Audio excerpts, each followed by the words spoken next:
Well, good evening, ladies and gentlemen. Welcome, and thank you so much for joining me this evening on the late one in review, where we look at some of the top news, of course, with my esteemed guests as well. And I hope you're enjoying the beautiful sunshine which has been out there. This is one of the hottest day, which is coming tomorrow, the 17th of the 6th. All we need is just the beach. We don't have the beach, but we just need the beach. So without further ado, I want to thank you so much for joining. And those on Facebook, those on Instagram, those on WhatsApp, not WhatsApp, those on Twitter as well. Remember to like and share and to be a part of the conversation. Tonight is a very interesting topic. As you know, the recent Rwandan policy by the government, asylum seekers, UK and Rwanda. And with my various guests tonight, I've got a new guest joining, Mr. David King, who's a lawyer. And I've got Uncle Joe Aldred, who is here as before. And also I'm joined with my good colleague, Reverend Gary Graham as well. Without further ado, I'll just bring them in one by one. Sir Joe Aldred, how are you? Good evening, sir. I'm good. Awesome. And you're definitely enjoying the sunshine there. I hear people complaining about it being too hot. I just want the world to know I am not one of them. Man, I tell you, I love the heat, no matter what, And bring it on. And Sir David, how are you doing, sir? Oh, very well. Thank you so much, Sid, for bringing me on. This is a hot topic, as you called it. Well, because the day is hot, so we got to make everything hot, David. Of course. Because of you now, I can't get to the beach in time for this hot weather. Which beach are we talking about, David? Where are you? Well, I always try and get to New Quay if I can, but obviously I won't be able to get to New Quay tomorrow now, but it's in the pipeline. Okay, no problem. And Sir Gary Graham, how are you doing, sir? Not bad at all. It's great to be on the Sylbourne Garry show once more. It's the highlight of my week, believe it or not. Gary, I keep seeing you popping up on my screen every day. You're doing about 5 lives today so far, It's great. No, I was just saying it's great to be with Dave, and it's great to be with a great friend of mine.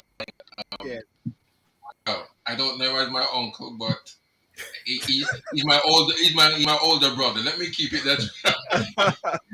He's my older brother, and if he's not out of place, I just want to pass on some very good greetings from my end, from my family, at least from my parents to you, Joe. Spoke to them recently, and they asked. So I do say I see you and I hear from you every blue moon, which is but they send you love and they're concerned about you and your family. Novelist and I return those courtesies. For those who don't know, Gary's dad married my wife and I those years ago. So very special to us as well. So yes, do send our regards to mom and dad. Wow, that's very awesome. I mean, when was it? Saturday night on Talk and Sip.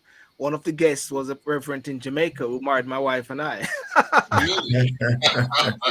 Well, Sylbourne, put it this way. I mean, I was a little teeny bopper running behind Joe when he was on the stage there, singing his lyrics.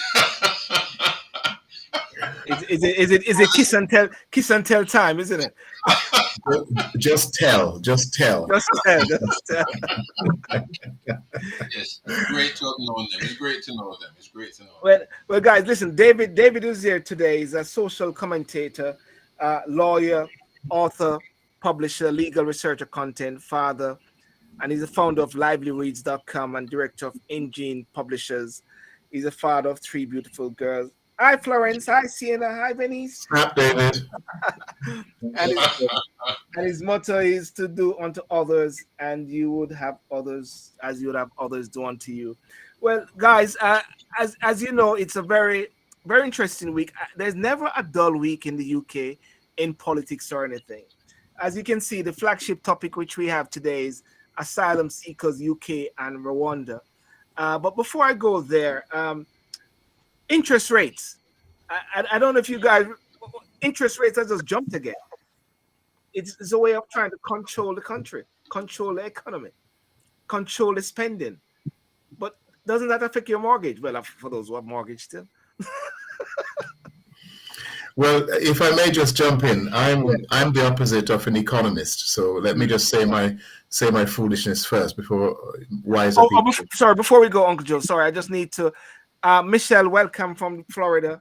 Thank you, Michelle. And she said you guys need to be in Florida. That's what she said. So she's going to be sending invitation and tickets to us from Florida. Thank you, Michelle. Yes. Sorry, Joe. Michelle needs to just catch up with the news that we have better weather here, warmer than Florida. You need to come over, Michelle. I don't know about the other way around. No, by the way, David, I meant to say before we kick off that all the best men have 3 daughters. Thank you.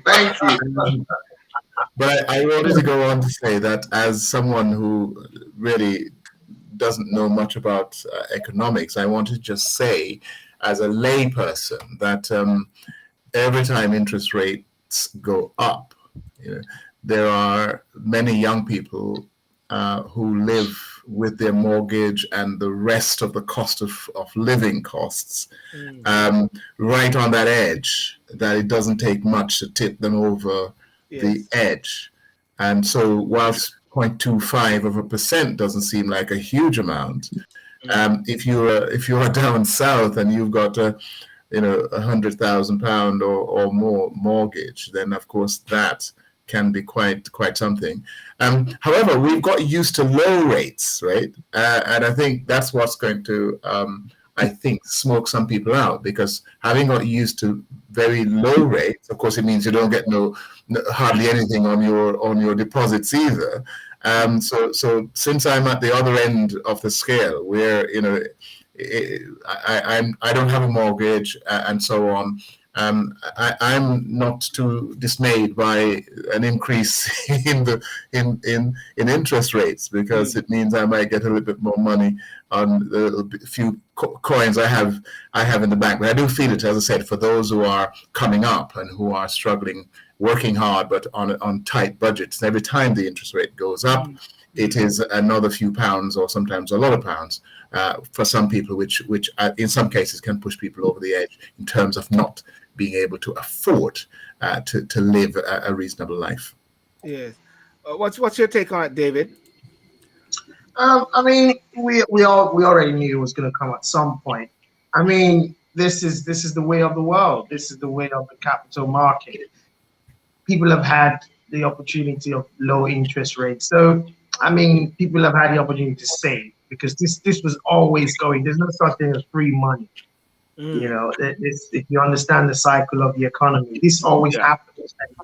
You have to create some buffer for yourself during the times of low interest rates, so that you can weather through the storm.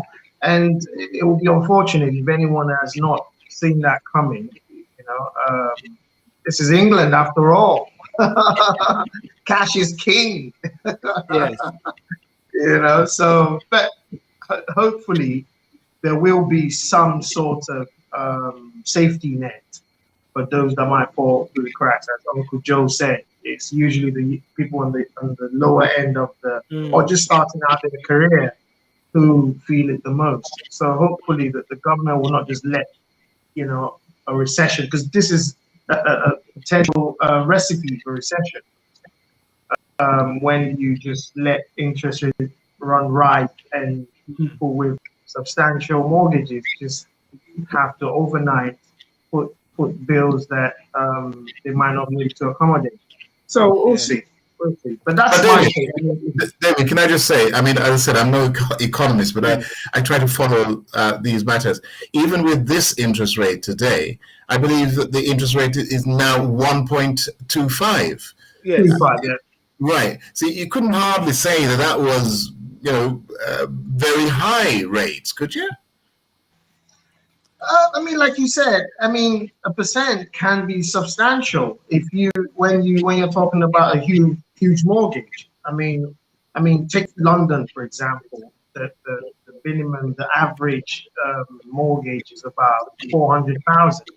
So when you talk about 1.25 of whatever people are paying, it might not sound like a lot, but it's what part of their disposable income that they have to be able to move around. So it's not a lot, but it can add up over time, over a yearly period, But like you said, but I think that's the starting point. I think they will still add on to that, and maybe we'll get to 2.5 at some point. Well, before I bring to Gary, just pick it up on that point. The rates have increased from 1% to 1.25%, the fifth consecutive rise, pushing them to the highest level in 13 years. And what they're saying, one way to control rising price or inflation is to raise interest rates, this increased cost of borrowing, and encourage people to borrow and spend less. Higher interest rate also motivate people to save more. Well, Gary, are you going to save more? I mean, I think that I will agree with what Dave has said and Joe, but the reason why it may seem a lot more now is because of the strain or the struggle that some people are having just looking at the payments of the electricity bill or gas bill. Yes. As we all know, that has really gone through the roof. And some are making decisions of what to buy or what not to buy, or whether to feed their children or send them to school. If you understand what I'm saying, they're having to make those kind of decisions. So Yes. when the government then puts up, interest rates by 2.5%, is that right? 2.5? No, 1.25. Oh, 1. okay. Yeah, 0.25. It went up by 0.25. Right. Quarter of a percent. Yes. Sorry about that. If it's a good thing I'm not the Chancellor of the Exchequer, Will. No, but when rates then go up by 0.25, then obviously it's going to add up, as David says. I mean, in the 80s, was it? No, not the 80s. It was late 80s, I believe, when interest rates were 14%, wasn't it, Joe? Was it? No, I believe it went up to as high as nearly 15%. So in the bad old days. Right. So we're nowhere near that. And if it did go to that, I'd shudder to think what's going to happen. So I think we've got to take a little bit of ease to say, well, we are still at 1.25. Is that right? 1.25. 1.25. Right, and it's nowhere near the 14-15% that let us say again that the Conservative Party was managing when the Euro ECB bank, let us say, was in control of the economy. So I think we've got to, Yeah, bad old days. Yeah. Well, it's so funny. All of this is happening on the back of Ukraine. Lots of this is happening on the back of the war. And all these sanctions. I was laughing this morning. Well, not laughing, really. I was seriously talking with somebody. And the government of the USA, the government of the UK say, we're going to hit Russia. We're going to give him all these sanctions. And somehow it has only hit us back. Aren't we the ones feeling the impact, David, of the sanctions? Not Russia. Well, they say when two elephants fight, you're going to definitely get a ruffled forest. Yes. So this is what's happening. Russia is no small country in the scheme of things. So if you wanted to go hard on Russia, of course, it would affect everyone else. But of course, what Russia has done is despicable. But something had to be done. So, I mean, they couldn't just look on and just let a powerful nation like Russia, invade a neighbor and not do something. I mean, it would have been there would have been a serious outcry. So but I mean, yeah, it is. We are where we are. Hopefully, the war will not last for long, and things can go back to normal, and it can start to rebuild Ukraine. Yeah.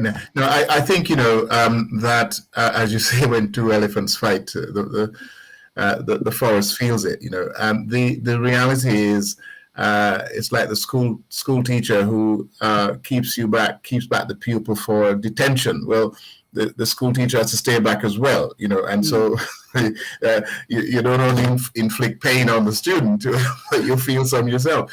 And so inevitably, when you impose sanctions on another country, a big country like Russia, massive country, it is not going to be pain-free from the end where you are imposing it. I read last week that Russia has actually introduced, somebody in Russia has introduced a version of McDonald's. Because McDonald's shut down all the things there. Yeah. So McDonald's was pulled out. When you have a larger country as Russia, that's the kind of thing that will happen. People aren't just going to say, "Oh well, the rest of the world have sanctioned us. We're just going to sit down and die." What is it? The mother of invention, necessity. What you'll find a country as large as that is that you will find interventions, and they will find ways to get around the sanctions.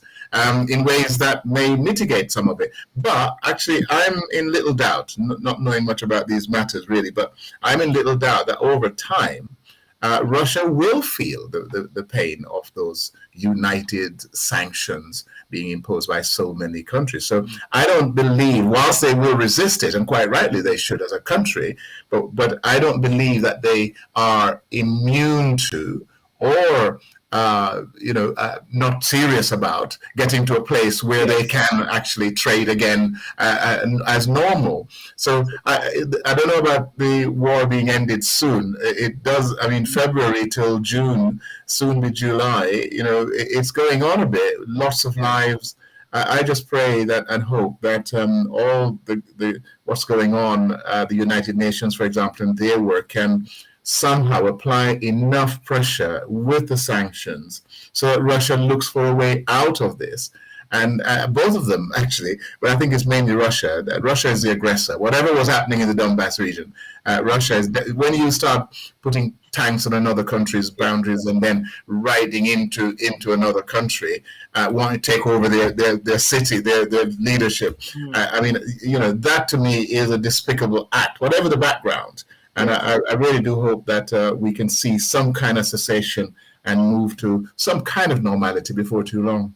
Well, Uncle Joe, many years ago, there was a McDonald's in Jamaica, which was in blue. And there was a big case with McDonald's and this McDonald's. So maybe it's a Jamaican guy who gone to Russia to set up his McDonald's. We must investigate. If that's a guy. Well, listen, guys, I want to go swiftly on because the feature topic is the asylum seekers, UK and Rwanda, and this policy of should I say deporting or processing by transporting asylum seekers from the UK to Rwanda. David, what is the right word? Is it deporting or transporting for processing? So essentially, they are they want to start processing them over there. So it's not deportation or removal. It's just that they want to move them over there to start processing them over there instead of the country that they first arrived in, or at least the country where they want to claim asylum in. They just want to move them on to another country. Sergio, would you when they use, a lot of people have been using the word deportation. Would you use that word deportation? It's semantics really. If we're going to be talking about how we describe what's happening, we know what's happening. So let's deal with the reality of it, whatever the word that's used to describe it. My concerns about what's happening is kind of a little bit complicated because I don't know what to make of the policy, to be honest. I don't know. I'm a bit ambivalent towards the policy politically. You certainly need to break the practice of the smugglers. There's no question about that. Yes. I'm not quite sure that this is a tool that's going to do that. We did some work on human trafficking a few years ago when I was working for Churches Together in England, and it's appalling what's happening. I still can't get my head around, for example, why it is that several boats are being launched out of Calais, and there must be the people who are running the ring, surely. You can't be launching so many little dinghies and there's nobody there responsible, bringing them there, getting people on, making sure the right people are on, that you really can't find out some of these guys who are behind what's happening. I really find it difficult to believe. But on the question of the policy of removing some people who come here illegally and sending them to be processed in Rwanda, I mean, I would just love to see a bit more balance in the public commentary. So the Archbishop of Canterbury and other Anglican bishops and others condemning the British government for the policy. They believe that deferring your responsibility to deal with a person who has landed on your shore is ungodly and unrighteous. Well, I would kind of want to agree with them on that point. What I find difficult, though, are their reasonings, right? And it feels to me like their reasoning smacks a bit of the depicting Africa as the last place in the world you'd want to go to, the hellhole place, or as Trump defined it in another term, another hole. As if what they're really angry about is how can you send decent people to that place? Right? I sense a bit of that in their rage. Okay, and I'm troubled by that, because it still seemed to me that some people in high places in this country and in the West still view Africa in that negative light.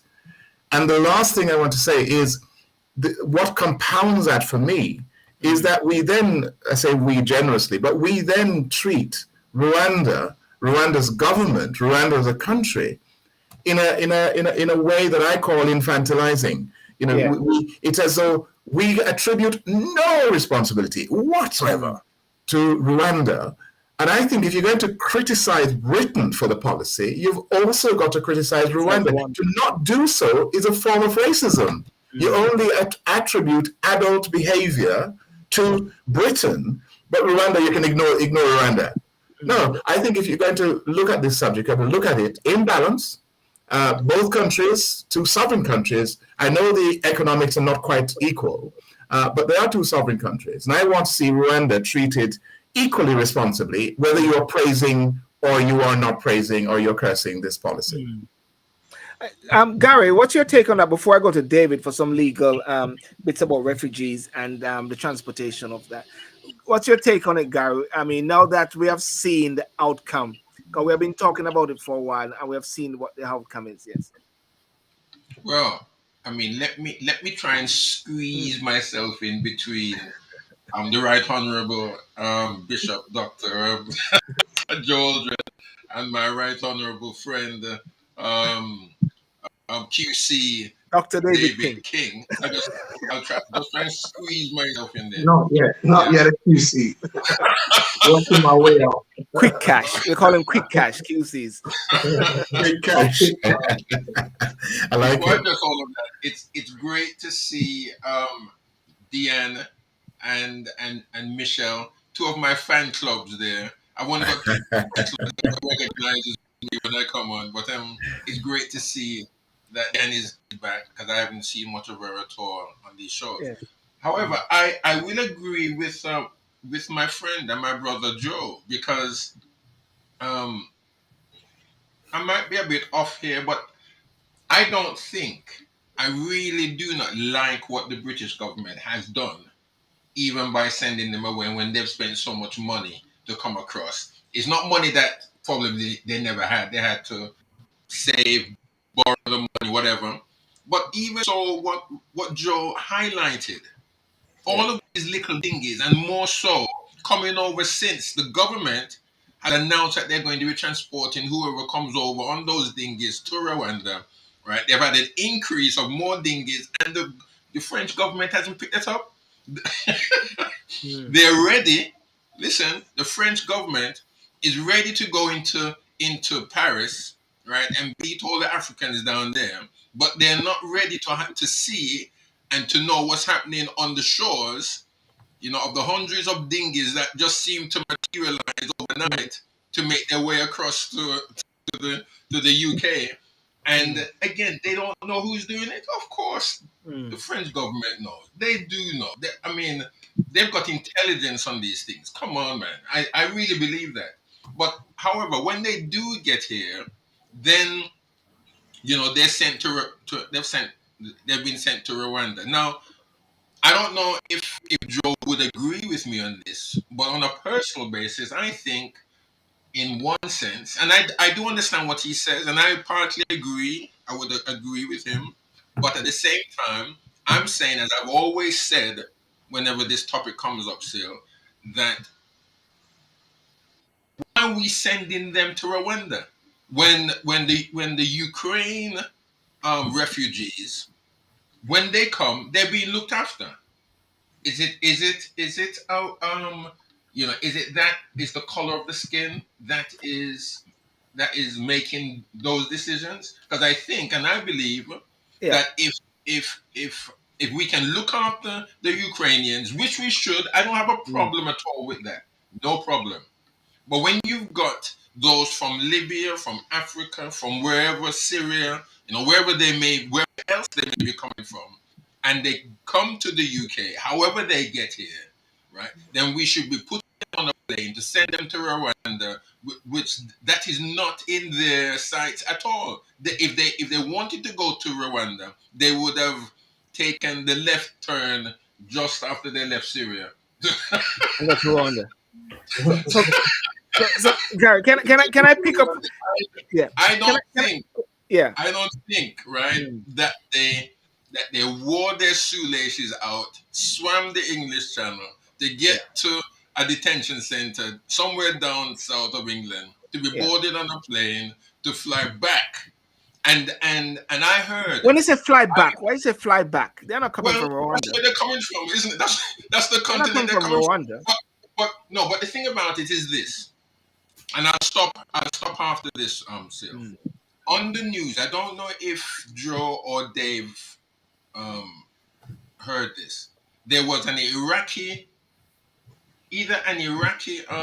soldier, I can't remember, from somewhere there anyway, but they came, they were going to send him back, and he was interviewed, and he was afraid. He didn't want to go back. Why? Because the Iraqi government and the Rwandan government had some deal where some extradition business that they can send back to wherever, and let me say Iraq, if anything, if they got anybody there that he was afraid. He didn't want to go, and I think he was one that appealed, and his appeal is still going through, and he's here still in the UK. But when you've got that situation, I don't know if that's the best thing at all that the government really could have done for those who have done so much. They put their life on the line. They probably won't pay the smugglers the money, or if they have already, to get here, and then having to be sent. We are sending you to Rwanda because we have made arrangements there, and that's not what they came here to do. Yeah, thank you, Gary. Thank you for that. David, what is the right way to do this, and the whole bit about refugee status? Because every state has an obligation to asylum seekers, and it's enshrined in the 1951 Convention. So the idea that, of course, we've seen some states trying to shirk that responsibility. We have Australia. So there seems to be like a kind of a shift in that kind of shift from that obligation. If you want to be a rogue state, if you want to be a state that would not be taken seriously on the international stage, you can do that. But if you want people to take you seriously, if you want people to honor your treaties when they sign treaties with you, then this is one of the areas where you've got to take seriously. The 1951 Convention is sacrosanct to some degree, but what we get is we try to get people try to model with it. It's so straightforward. I mean, Gary said something just before he finished there that there is potentially, I'm not sure about this, but I'll have to investigate, that is actually an extradition treaty between Rwanda and certain countries. And if it is demonstrated, or it can be shown by way of evidence, that a particular state has an extradition treaty with any asylum seeker who's going to be removed here and sent there, then that in itself makes UK being in breach of Article 33, which forbids nation from expelling or participating in the expulsion of refugees. You see, so it's a very murky area. I mean, I mentioned a few things on social media yesterday about this particular policy, and we have to know where this policy started from. It's a policy that emanated from a kind of a response to a migrant crisis that is not the fault of the migrants. Some of them are running away from war-torn countries. Some of them are genuinely running away from persecution. These are not just people. You have maybe a few one or two that they call economic migrants. But in fact, what is that? What is that? When people leave Libya because there's war in Libya, they can't work anymore. They're about to be taken up into slavery, modern day slavery, and they're trying to get away from that. So, and then you call these economic migrants. So there are legal issues here. The other point that Gary made was the treatment of the refugees, of the Ukrainian refugees. For so long in this country, since we joined, since we imported the EU law into UK law, the Human Rights Act 1998, it was a clear as day and night that you don't treat people unequally.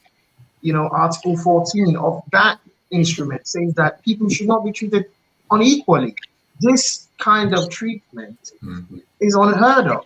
And of course, this government suffers from a bad reputation already. I mean, if it was a government that everyone knew that has some kind of moral compass, governments don't have to, politicians don't have to, but at least it's a government that doesn't suffer from this horrible credibility crisis, then people would say maybe they have a good intention. But the problem we have is you have a government of the day that suffers from credibility issues. I mean, you look at one of the guys today resigned, one of the ethics guys, and this is the problem.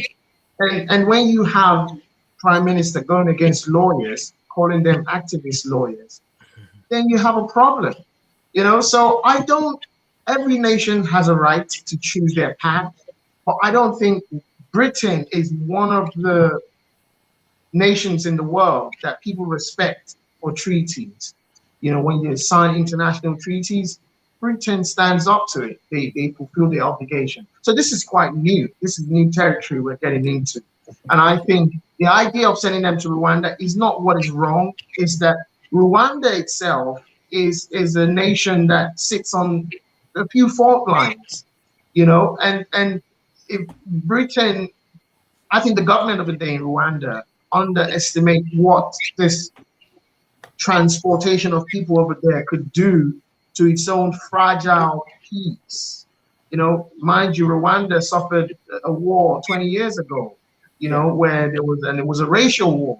So the idea, you're going to bring all kinds of people into that setting. What if they don't integrate? What if they tamper with that fragile? Let's even say they mean well. You see, so these are issues that you really need to iron out before taking the plunge. I mean, you can't. It's an experiment essentially. If it goes wrong, can I put a spanner in the works there? What if What if the arrangement was for them to go to Brussels or France or USA, the asylum seekers who are being processed in Rwanda? Do you think Well, there would I don't be? care. Do you think there It's would not be about this? the nation. It's not so much about the nation. It's whether, I mean, we talk about the credibility issue. There are certain nations in the world, and unfortunately, certain African nations do not, even though they sign up to these treaties, they don't hold up these treaties to the standard that they should hold them up to. So refugees might not, I mean, even if they don't offer their own citizenry the level of human rights that is acceptable internationally, how much more a refugee? You see, so this is suspicion that people have about these nations, and Rwanda is one of them. Although we can say some good things about Rwanda, but I think it's still early days. We cannot entrust Rwanda with refugees, unfortunately, because even the policy itself, when you hear the tone that comes out in the media, they say, "Oh, it's a deterrent," which is somewhat implicit that the reason why they're sending them there is because they think there is something about Rwanda that is going to be a sort of a punishment. Okay, let's. Okay, that's a good point. A good point to jump on.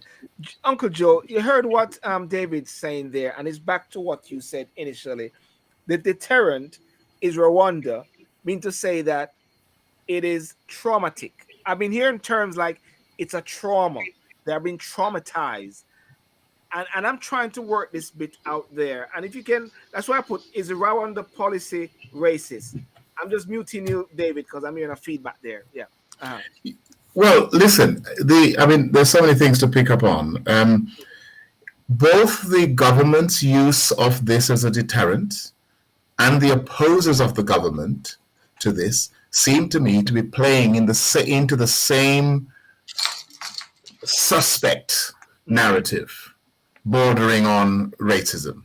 Yeah. Right. So the government, in using Rwanda as a deterrent, is also seemingly holding up Rwanda as a terrible place. You don't really want to try to come here, do you? If you know that what's going to happen to you is that you're going to be sent to Rwanda. Now, they're holding up the specter of something there, right? And then when the Archbishop says, this is terrible, this is unrighteous, ungodly, it still feels like he's playing the same tune. Why would you want to send people there? And so the question you're asking, Sylbourne, if the destination was Stockholm, Paris, wherever, but it wouldn't be Paris because they're leaving there, and obviously don't want to stay there. Or someplace in America, would there still be the same outcry? Now, David answers that by saying it's not about the destination, and I understand that.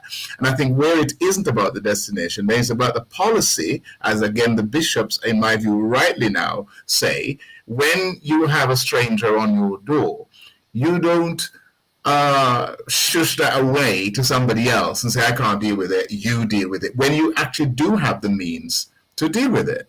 So I think there's something quite suspect about the policy itself.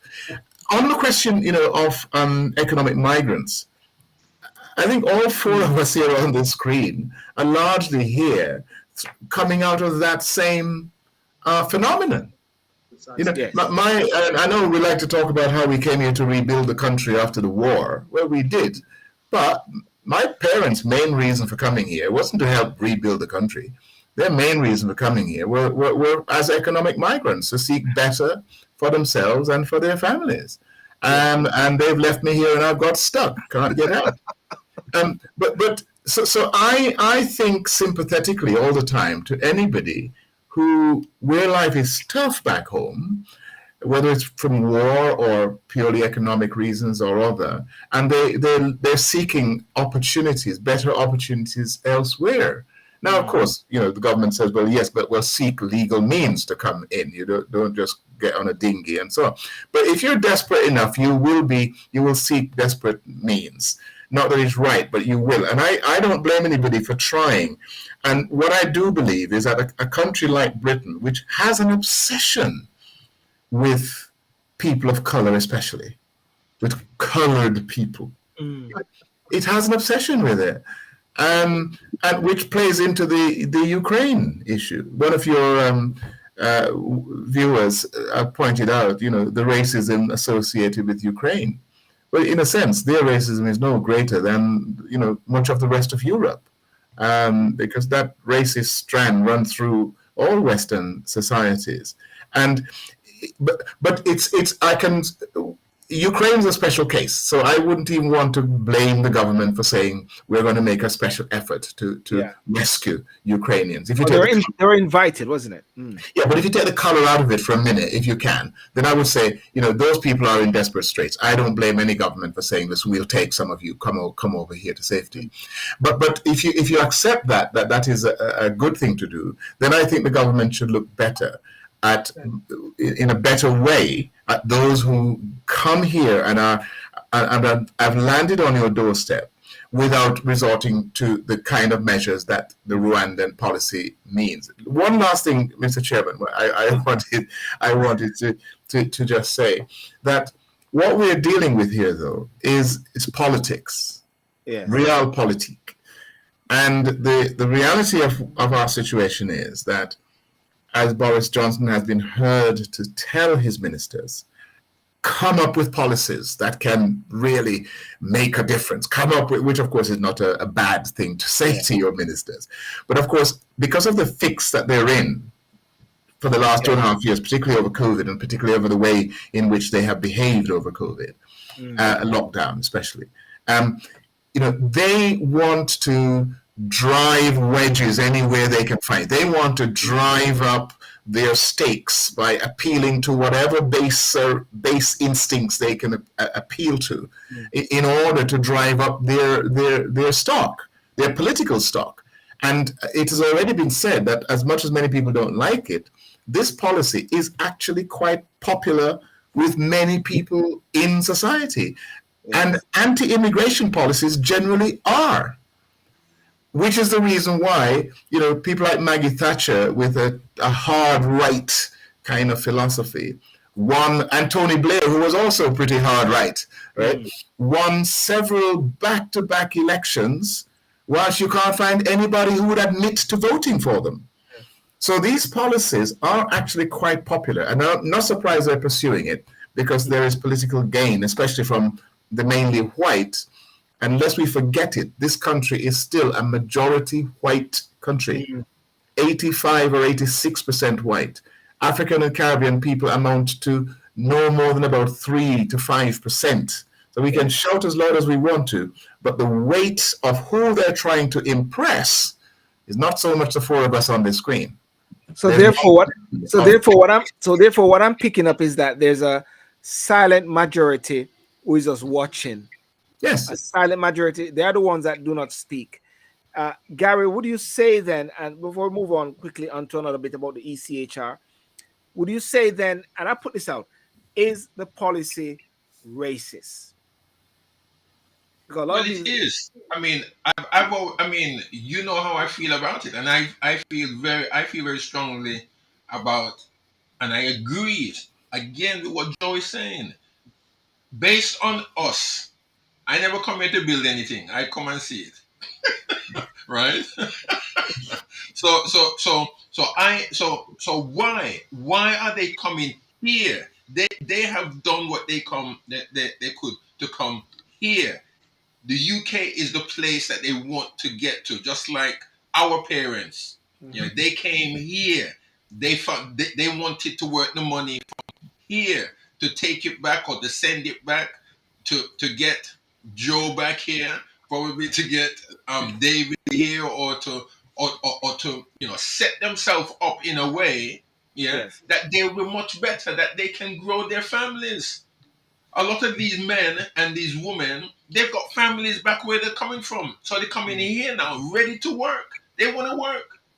They want to earn the hard pound so that they can get their wife over, get their children over, put them through a solid education. Now when they come, we're then, well, when I say we, you understand, we're then saying we're putting you on a plane to send you to Rwanda. Now, I don't have a problem with Rwanda. I'm just saying that's not where they want to go. They don't want to go to Rwanda. They want to come here. Could it be that?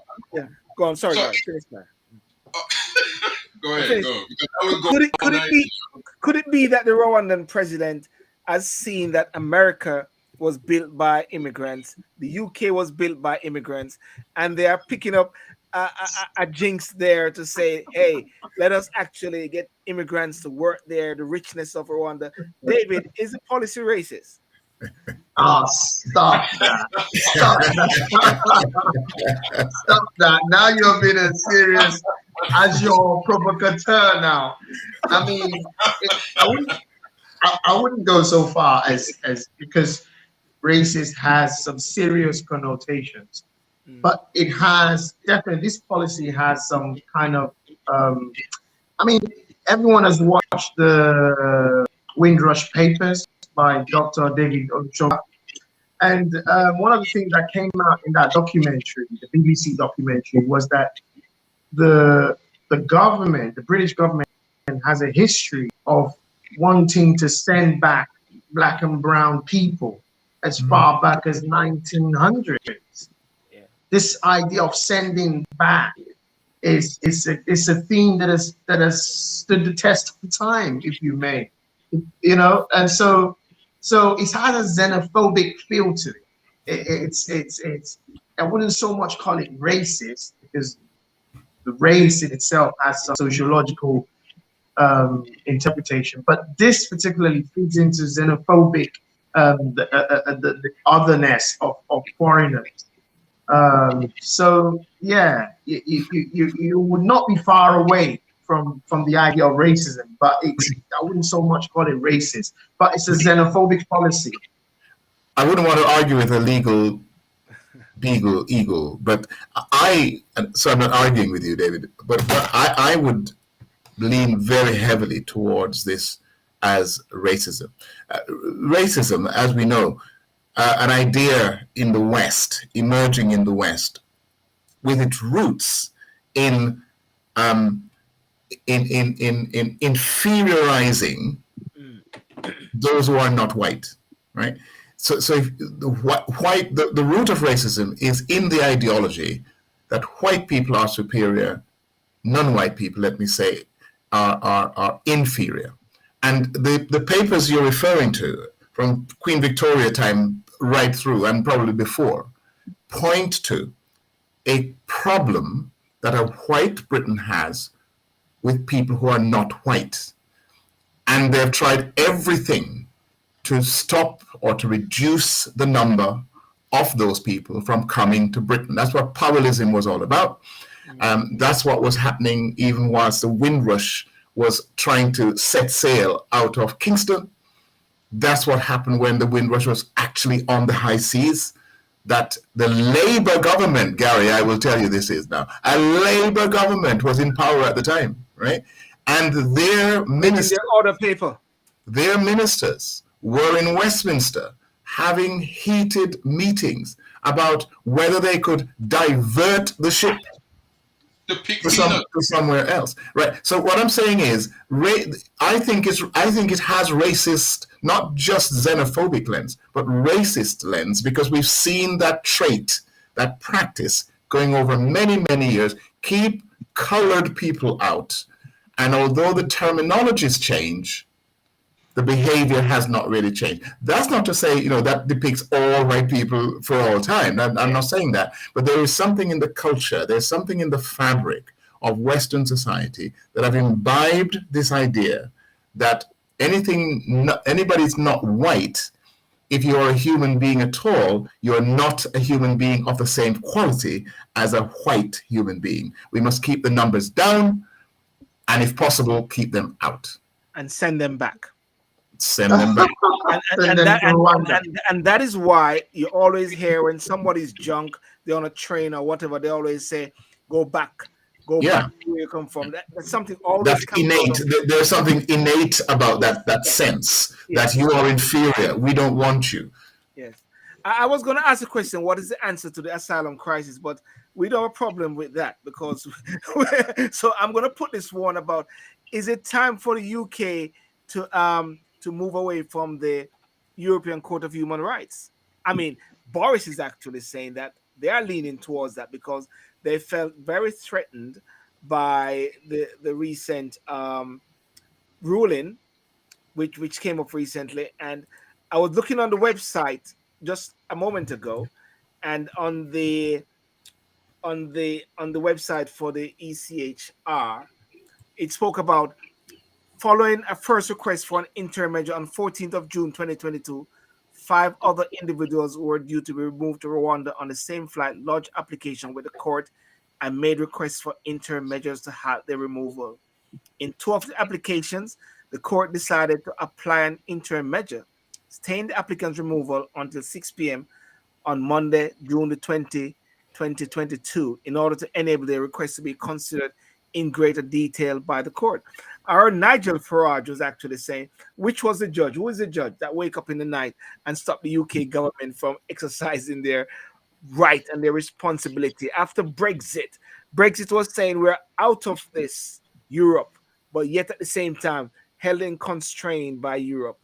David, ECHR. So I mean, the idea. I mean, if you, I mean, I can give us, if we have the time, just to give a little historical background of what the ECHR is. Yes. This was established in 1948 by the United Nations. It was a universal declaration of human rights. The idea, human rights, is rights that belongs to human beings. We English words can sometimes obscure meanings, but when we break it down to the fundamentals of it, why would any thinking person want to pull out of something that is seeking to uphold the rights that belong to human beings? There is a reason why. I tell you why. It's because there are some states or some individuals who would want to violate the rights of human beings. I'm having to interchange these words so that they can make meaning. So the idea that a nation like Britain would want to pull out of such an organization because we don't like, because I mean, Lord Sumption made the legal opinion yesterday, saying that a government does not have to follow the ECHR's ruling. In fact, the interim ruling is not binding on the state. They can choose to do whatever they want to do because of government policy. But what it does to your nation's credibility is that you've become a rogue state. You're no longer defending human rights. So, I mean, you've asked the wrong person. I'm not going to go there. I mean, the idea that we would even think of that is abhorrent. I mean, I really believe, Sylbourne, listen to David King and listening to Joe Aldred, yes? We've got to have it in our minds firmly. Well, it's in my mind, even though we have to kind of be a bit circumspect about it. But the problems that's happening in our countries, and let me say within the West, United States, England, the European countries, the laws that are passed, and the laws that are passed every single day, something or other is being legislated. And I believe, you know, not unless anybody else can convince you, but most of the laws that are being passed, or some of the laws, let me say, give and take a few mistakes here and there. I really believe they are not in our favor. They are not in the black man's favor. Yes. Now we may be hoodwinked. We could be, given a blind or say everything's all right, mate. Everything's all right. We can go and have a cuppa or have a pint. If Joe will have a pint with me, I'm not sure. Yeah, man, have some lager. But no, seriously, I don't think even if the United Kingdom, based on what David said, if the United Kingdom did leave the European Court of Human Rights, just for argument's sake, yes, even though on the high seas, and when I say that, I don't mean on the water, but you understand. The other European or sovereign states, such as the United States, they would always find somewhere or the other to move the UK back into a state of well, I don't know what word to use, because they will never be able to operate without the United Kingdom being within the framework of what they want to be. So when they are saying that they are not happy and they may move away from, in my mind, the European Court of Human Rights, they're doing it to some extent, not to hurt the white man, because they've got us to deal with, So Gary, you're And thinking that the black man is always being terrorized, always being brutalized, and always being subjected to the white man's okay, supremacy. well, more. You see, as Joe rightly said, if it was Joe at all that did say it, if I did hear it correctly,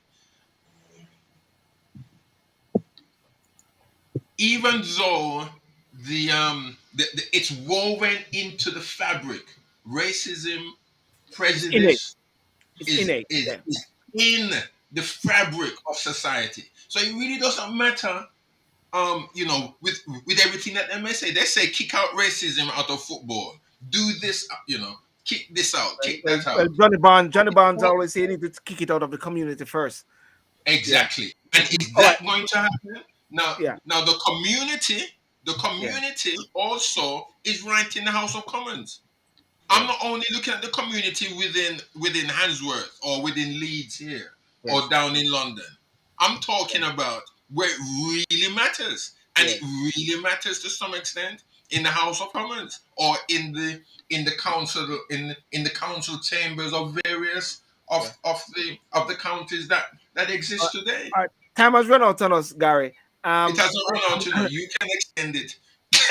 No, I'm going to be subject to the time person. Joe, your last word. Yeah. Well, I wanted to come in and just to say, I don't know how long I have, but I wanted to say that actually I'm a little bit more sensitive to some of the current irritation, let's say, about a European court overturning something that has been through two courts in Britain post-Brexit, right? Post-Brexit, when the narrative was that we're taking back control and so on. I understand the logic of that. I understand why people feel upset about that. I even don't necessarily accept at face value what David was saying about, how the EHRC come about. When Europe was setting up all these so-called world systems, right, including the United Nations, which can do nothing at all about Russia, right, terrorizing Ukraine for months, completely impotent, right? And so too are several other of the same things. The WCC, by the way, the World Council of Churches, was set up in that same spirit. Guess who runs them? Not Africa, not Asia, Europe.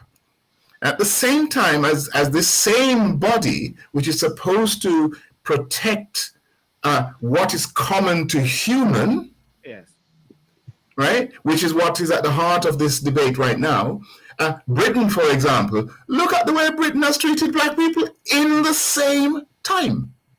So I'm afraid I cannot sit back and assume that somehow, this is a wholesome body that everybody must pay attention to, because it only plays down a particular route. It is not universal. There is no general acceptance about what the common humanity is about. There isn't. America would say they embrace it. Look at the way look at George Floyd and what George Floyd represents in that same America. So if Britain says, listen, we have just come out of the European Union, we do not want a European court being able to overturn British courts, I understand it. The only flip side I would give you in closing is to say that I do agree with David that if everybody just does their own thing or ignores the norms, then of course we're heading in a direction that I think is unlikely. You know, the good Bible says, in the multitude of counselors, there is safety. Safety, yeah. It absolutely makes sense that the nation, as far, you know, what I'm describing is an imperfect system, but even in its imperfection, it does make sense that as many countries as possible do rally around certain norms, even if some others disagree, and try to maintain them. And in that regard, Britain is sending a bad signal in pulling out of an established norm and saying we'll go our own way. But actually, if they were to set up something in Britain, which was subject, for example, to the World Court, not the European Court, I think that may go down better with people who are committed to Britain coming out of the EU and sort of plowing their own furrow, I would imagine. Well, I'm of the view as well that the UK as a sovereign country came out of Brexit in principle to somehow have control of their destiny, you know, moving away from being a colony or to be colonized, so they are now free. And at the same time, some judge wake up late in the middle of the night based on an application, shut down the plans of the government. Whether it just to correct that idea, the ECHR has nothing to do with the EU. It's although it's called no, David, we know that point. We know that point. But the principle, it's a principle about that. It's a principle of Brexit was having the sense of direction for your own self. And that is why the UK, I think, wasn't the Bill of Rights, the Conservative have been talking about, the Bill of Rights, which they won't replace that. Yeah. It is something being talked about for a long time. And yes, it was Churchill who sort of instigated with British lawyers who drafted the ECHR.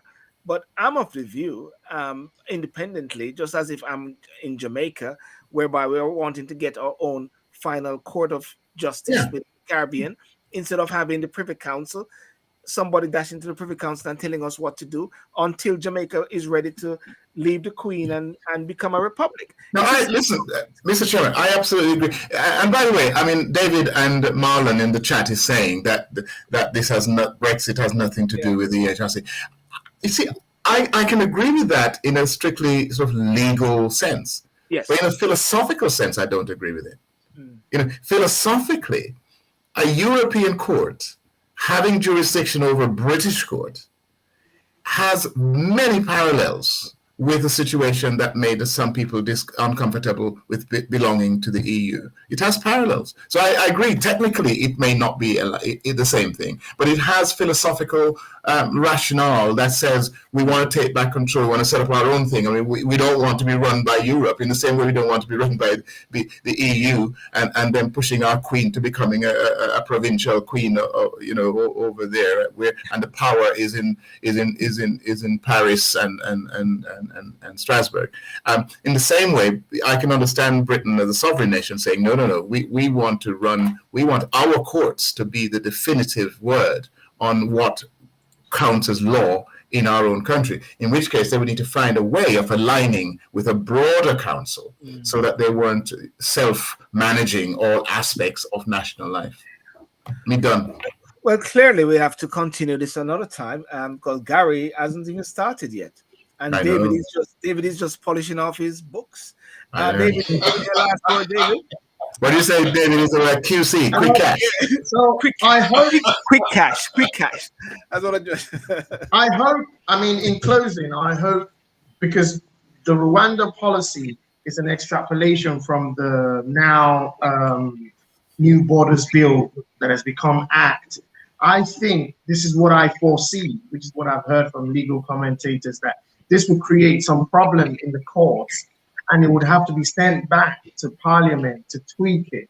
Because if an act become inconsistent with a few international treaties or even natural justice, it would have to be tweaked. We are not a rogue state. We're not a rogue nation. We can't run policies. Russia is a part of the ECHR. Well, which is why there's an outcry. Which is why there's an outcry of what they've done. And even when you look at Russia, you will see that there are some, they are playing, because they still want to come back on the international stage. So of course, they are being cautious in what they do. So I would be cautious in what I wish for. leaving the ECHR. Well, that's Dominic Raab. Dominic Raab, who many people are saying is a potential prime minister. He's saying, "Hey, we're going to get the people on the plane in the next 2 weeks." Patel, is that they know it plays well, and they're going to play that tune for as long as they can. Believe me. And they blame Starmer and blame Garry and said these are the guys that blocked the vote. You know? Actually, Starmer used to work pro bono for the UNCHR, so he knows a lot. He knows a fair deal about this. He really knows. I don't believe lawyers try to tell us about pro bono. I don't believe there's any such thing. When you pass up money on this side, you get it on the other side, mate. Yeah, pro bono life foot. You know, I love a Starmer, right? Millionaire, posing up there like him is some commoner down the road. You know, he was on the side of poor black people. Make him go from me. You have to say go. Yeah. You know, these are all, you know, somebody put up something earlier about capitalism, you know, and I think we are so hypocritical about capitalism. Yes. So many rich people without a whole heap of properties, without a whole heap of money in the bank, talking about capitalism as if they disapprove of it. They actually live a capitalist lifestyle, while somehow advocating socialism. People in Parliament, you know, nearly every one of them dragging in money like it's going out of fashion, talking as if the Labour ones I'm talking about, right? The people, two of them, husband and wife. One is head of some big corporation out there, MP in Parliament, dragging in the money. And they are trying to tell us that the current Labour people, that they are somehow qualitatively different from the people across the benches from them. They're all rich, stinking rich, capitalists to the core, trying to convince us that they have our interests at heart and they are socialists, really. Keir Starmer, socialist? And our great Prime Minister Tony Blair, the champion of the Labour Party, his son is now a billionaire. You know, Tony Blair himself. I mean, I'll tell you, with time to go. He's a real quick cash. Whilst we're slandering people, the guy I feel most angry about when I talk about these things is David Miliband. David Miliband, who lost out in the race to his brother unexpectedly, so went off in a huff, right? This is a socialist David Miliband, right? Yeah. Went off in a huff, started to run an international charity, yes, earning £750,000 a year. and more now. And Tony Blair advising people in the Middle East, where he went in bombing Iraq, the living daylights out of them. He now advises, earning £1 million a consultation. This is the kind of world we live in. It's upside down. Well, Garry, that was a part two. Well, Marlon says capitalism is necessary and important, whether you're rich or poor. This is a matter for another show. Yes, Marlon, can you get that show going and set yourself in motion for that? Yes, indeed. So we should fall in love with capitalism, make the best of it. That's my argument. Ladies and gentlemen, you can join in the Jamaica High Commission to this elegant garden party on Sunday, July the 17th. Carol Thompson, Donna Kroll. You guys check that out. Uncle Joe, you'll be there at the garden party celebrating. Absolutely. Dropping a foot. Okay.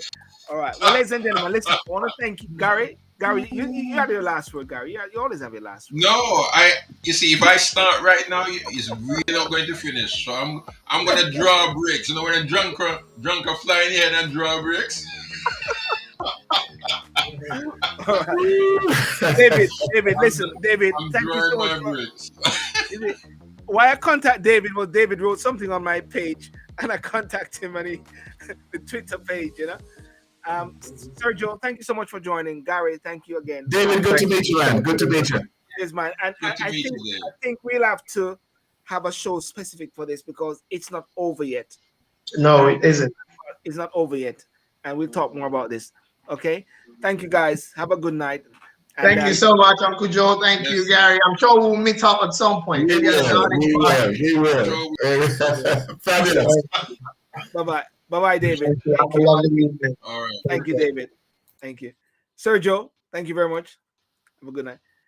Gary, you stay right there. Don't move. I'll just come back to you.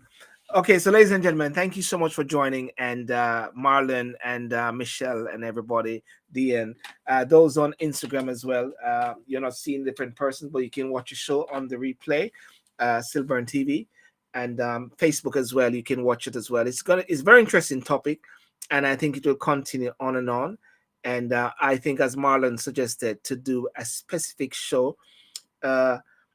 As a matter of fact, I'm going to try to see if I can get someone from the government side or the party or so, conservative, to maybe do something. We'll see what we can do, and expose the matter a bit more and deal with it as an educational thing. Thank you so much. All the best, and see you Saturday night on Talk and Sip. Saturday night on Talk and Sip, I'm thinking of doing something about what came out of the diaspora conference, which was happening from the 14th to the 6th. Sorry, what am I talking about? The 14th to the 16th. Yes, the diaspora conference, which concludes today.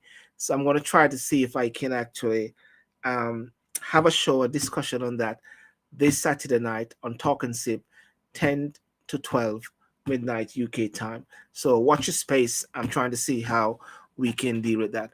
All the best. God bless you, and peace out. Oh, all right.